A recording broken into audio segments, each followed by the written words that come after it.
À ton avis, où est ton esprit? Je te laisse 3 secondes pour y penser.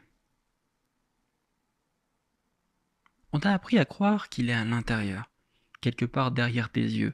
Si tu as pensé à autre chose, dis-le moi en commentaire, je suis curieux de savoir. Mais en tout cas, cette idée, elle est très occidentale. En anthropologie, Philippe Descola, il appelle ça le naturalisme. On pense que tous les êtres partagent un même monde matériel, mais que seuls les humains auraient cette intériorité différente comme la nôtre. Mais ce n'est qu'une vision parmi au moins 3 autres, et je vais te les présenter dans cette vidéo. La première fois que j'ai compris que cette image n'allait pas en soi, c'était en méditation. On t'apprend que ce point dans la tête qui semble observer le monde, c'est lui-même une construction, une sorte de décor mental qu'on confond avec notre moi. Et quand tu découvres d'autres visions du monde ensuite, il y a tout qui commence à bouger. Dans l'animisme, c'est comme dans Princesse Mononoke pour ceux qui l'ont vu, les humains, les animaux, la forêt, la rivière, ils ont tous une intériorité comparable.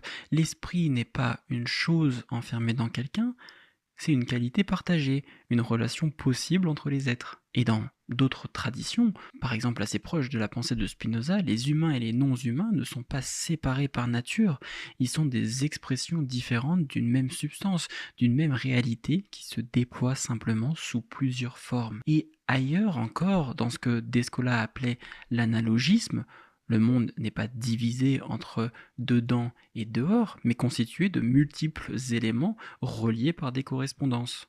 Et là, tu comprends, rien n'est vraiment à l'intérieur tout seul.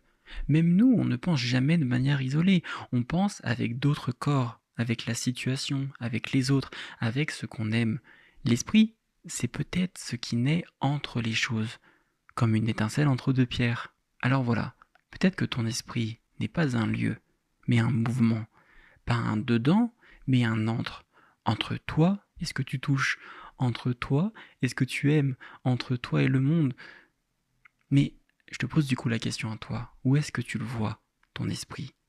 Dans ta tête ou dans la relation?